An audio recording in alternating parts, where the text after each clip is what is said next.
এই এগ মশলা তাওয়া ফ্রাই রেসিপিটা একবার হলো ট্রাই করো। নান, পরোটা, রুটি যে কোনো কিছুতে দারুণ লাগবে। পুরো ডিফারেন্ট টাইপের রেসিপি ডিমের। নমস্কার বন্ধুরা, আমার চ্যানেলে তোমাদের সবাইকে স্বাগত জানাই। আচ্ছা, একটা ডিমের দারুণ রেসিপি নিয়ে এসেছি।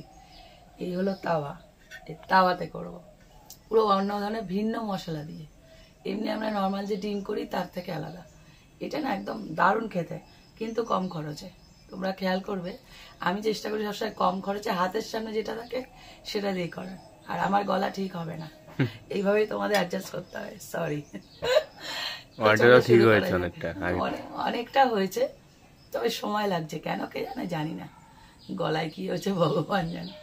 তো চলো শুরু করা যায়। আমার মন ধরানো হয়ে গেছে। এরকম একটা তাওয়া বসিয়ে দিলাম, এরকম একটা লোহার তাওয়া নেবে। তাওয়া বসিয়ে দিচ্ছি, এর মধ্যে কিছু মশলা রেডি করবো। এই মশলাগুলো না, এই মশলাগুলোর জন্যই দারুণ একটা টেস্ট আসে। সেটা হলো ধনে,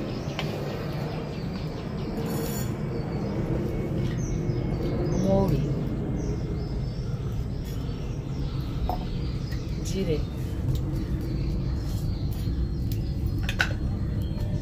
কালো সর্ষে। আর এখানে কালো সর্ষেটাই নেবে, সাদা না। আর হলো আমার গাছের কারি পাতা, এটা দেখলে আমি খুব খুশি হয়ে যাই। এবার এগুলোকে সব একসাথে হালকা করে ভেজে নেব। এই যে মশলাটা না, এই মশলাটার জন্যই এই ডিমের রেসিপিটা দারুণ একটা স্বাদ আসছে। কালার চেঞ্জ হলে বুঝতে পারবে যে এটা পুরোপুরি ভাজা হয়ে গেছে। দেখো মশলাটা রেডি হয়ে গেছে। এর থেকে বেশি ভাজলে আবার পুড়ে যাবে সব কটা। এবার আমি একটা হামানদিস্তার মধ্যে নিয়ে নেব। এটা কি বলতো, গুঁড়ো করবো না, মানে আদা ভাঙা হয় না, মানে পুরোপুরি মিহি নয়, ওরকম একটা রেডি করব। আবার আমি তাওয়াটাকে বসিয়ে দিলাম। এবার আসল মশলা রেডি করবো। এটা তো হলো গুঁড়ো মশলা, মানে যেগুলো হলো আসল মশলা বলতে তোমার, দেখো বোঝাতে পারছি না, যেটা ছাড়া রেসিপিটা রেডি হবে না আর কি। হ্যাঁ, এই দেখো তাওয়া তো গরমই ছিল, বসিয়েছি। সেটা হলো এই দেখো, টমেটো অর্ধেক করে কাটা, পেঁয়াজ,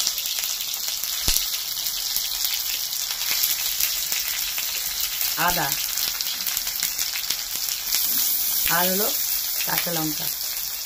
কাঁচা লঙ্কাটা একটু চিড়ে দেবো, কেটে যেতে পারে তার জন্য। এগুলোকে পুরো ভিজে নেবে, এপিট ওপিট করে ভালো করে ভাজতে হবে। এদিকে ভাজা হতে থাক, এগুলো উল্টে পাল্টে ভাজতে হবে এপিট ওপিট করে। ততক্ষণ এই মশলাটাকে আমি গুঁড়ো করে নিই। এটা হামানদিস্তা নেবে আর গুঁড়ো করবে। আর না হলে দেখবে কিনতে পাওয়া যায় লোহা, এই পাথরের যে হয় না স্টিল বাটের মতন, এরকম করে করে করে ওটাতেও হবে, ভালো হবে। দেখো এক পাশ হয়ে গেছে, এটা উল্টে উল্টে দেবে, পুরো এরকম কালার চেঞ্জ হয়ে যাবে। দেখো আমার দু পিঠই ভালো করে ভাজা হয়ে গেছে, পুরো এরকম যখনই ডার্ক হয়ে যাবে বুঝে যাবে যে পুরো রেডি হয়ে গেছে। এবার এটাকে নামিয়ে ফেলবো। এদিকে আমার মশলাটাও রেডি হয়ে গেছে। আর ডিমগুলোকে আমি ছাড়িয়ে নিই, সেদ্ধ করে ঠান্ডা করে নিয়েছি। দেখো এই মশলাগুলো মানে টমেটো পেঁয়াজ সব ঠান্ডা করে নিয়েছি, নাহলে তো ধরা যাবে না আর স্কিনটাও ছাড়ানো যাবে না। এবার এই পেঁয়াজ গোটা গোটা মিক্সির মধ্যে দিয়ে দেবো। দেখো কাঁচা লঙ্কা, আদা সব কটা, শুধু টমেটোটা এরকম খোসাটা ছাড়িয়ে নিতে হবে।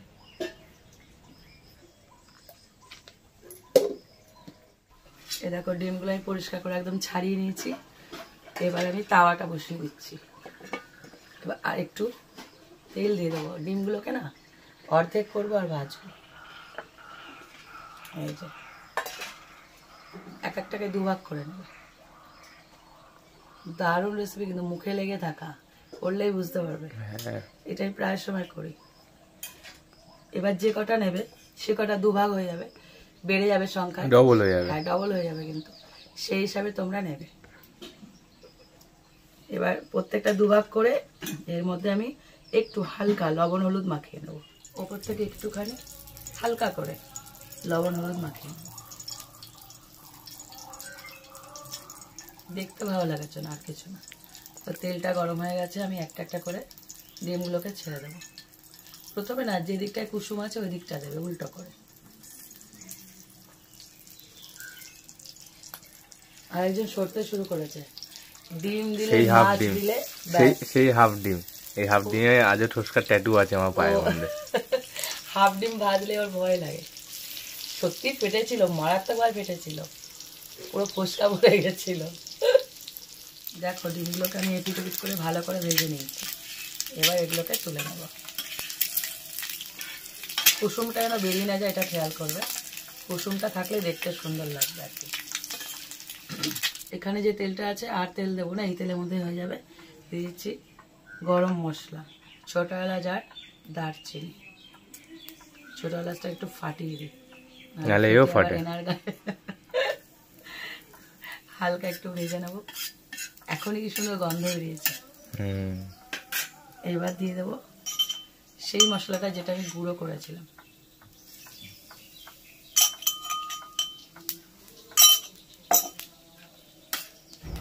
হালকা একটু ভেজে নিয়ে এবার দেব আরেকটা মশলা যেটা আমি এখানে তৈরি করেছিলাম, পেঁয়াজ টমেটো, সেই মশলা। পুরো মশলাদার ডিম এটা। হ্যাঁ, হালকা একটু জল দেবো এর মধ্যে, তাহলে কি ওই মশলাটা পুড়ে যাবে না।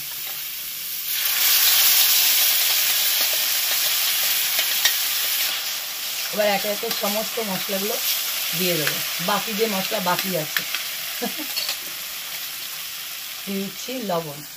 এটা না একদম মশলাদার ডিম, মানে একদম জল মানে থাকবে না বললেই চলে। ওই কষানোর সময় যেটুকু জল ওটুকুই, জল পড়বে না, সেই আন্দাজে লবণটা দেবে। বেশি হলে একদম ভালো লাগবে না খেতে, আবার কম হলেও স্বাদ হবে না, যেটা আমি বলে থাকি। দিয়েছি হলুদ গুঁড়ো।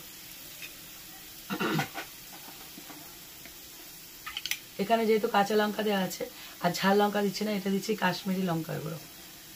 খুব বেশি ঝাল আর একদম মানে ওই বলে না একদম তীখা ঝাল যেটা, ওটা হবে না। তবে তোমরা যদি ঝাল খাও তাহলে ঝাল লঙ্কার গুঁড়ো দিতে পারো, আমি দিচ্ছি না।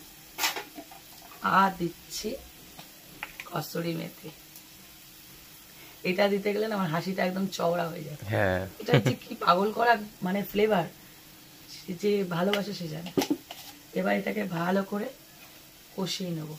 যেহেতু টমেটো পেঁয়াজ এগুলো ভাজা আছে, কাঁচা তো না, উল্টো পাল্টা তো ভেজে নিয়েছি, খুব বেশি ভাজার দরকার হবে না। হালকা করে দেখবে এখনই তেল ছেড়ে দেবে কষাতে কষাতে।